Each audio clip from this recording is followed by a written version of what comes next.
ஹாய்ங்க வணக்கம். இன்றைக்கி சூப்பரான புசு புசுன்னு பூரியும் சென்னா மசாலாவும் செய்ய போகிறோம். அதுக்கு எப்படி செய்கிறதுன்னு பார்க்கலாம். இதுக்கு சென்னாவை நைட்டே ஊற வச்சுட்டேன். ஒரு 5 மணி நேரமாவது ஊறணும். அதை குக்கரில் சேர்த்து தேவையான அளவுக்கு தண்ணி விட்டுக்கலாம்.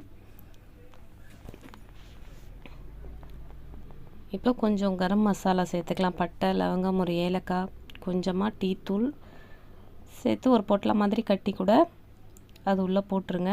டீ தூள்லாம் போடுறதுனால கலர் நல்லா கிடைக்கும், நல்லா ஃப்ளேவராக இருக்கும், டேஸ்ட்டும் நல்லாயிருக்கும். இந்த மாதிரி குக்கரில் வச்சு கொஞ்சமாக சுண்டலுக்கு தேவையான அளவுக்கு உப்பு சேர்த்து மூடி வச்சிடலாம். அது ஒரு 4-5 விசில் வரட்டும். குக்கருக்கு தகுந்த மாதிரி விசில் விட்டுக்கோங்க. இப்போது ஒரு வானல் வச்சு எண்ணெய் விட்டு ஜீரகம், கொஞ்சம் லவங்கம், பட்டெல்லாம் சேர்த்துட்டு வெங்காயம் தாளிச்சிக்கலாம்.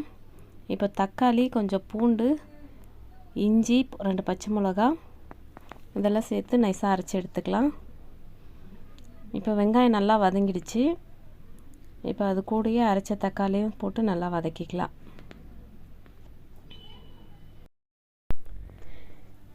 இப்போ பார்த்திங்கன்னா நல்லா வதங்கிடுச்சு. இப்போது 1/2 ஸ்பூன் காஷ்மீரி மிளகாய்த்தூள், 1/4 ஸ்பூன் மஞ்சத்தூள், 1 ஸ்பூன் மிளகாய்த்தூள், ஒரு சின்ன டீஸ்பூனில் ஜீரகத்தூள் சேர்த்துக்கிறேன்.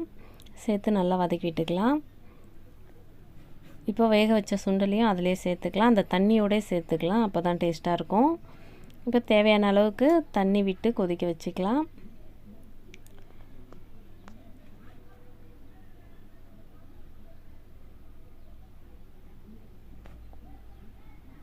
இந்த ஸ்டேஜில் கொஞ்சமாக கரம் மசாலா, கொஞ்சம் ஆம்ச்சூர் பவுடர் சேர்த்துக்கிறேன். கொஞ்சம் புளிப்பாக இருந்தால் நல்லாயிருக்கும், அதுக்காக.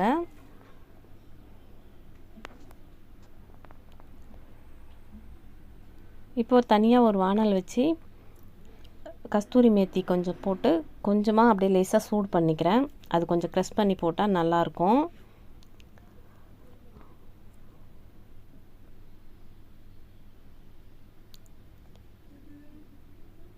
சூடு பண்ணி அதையும் நல்லா தேய்ச்சி போட்டுக்கலாம். பாருங்கள், சூப்பராக ரெடி ஆகிடுச்சு. குயிக்காக செஞ்சிடலாம். இந்த மாதிரி செஞ்சு பாருங்கள். இப்போ பூரி போட்டுக்கலாம். பூரி இந்த மாதிரி எண்ணெயில் போட்டதும் இந்த மாதிரி குண்டாக கிளம்பிச்சின்னா தான் ரொம்ப சாஃப்டாக நல்லாயிருக்கும். முடிஞ்ச வரைக்கும் ஹோல்ஸ் விழாமல் பார்த்துக்கோங்க. ஹோல்ஸ் விழுந்துருச்சுன்னா அதுக்குள்ளே எண்ணெய் போயிடும், நிறைய எண்ணெய் குடிக்கும்.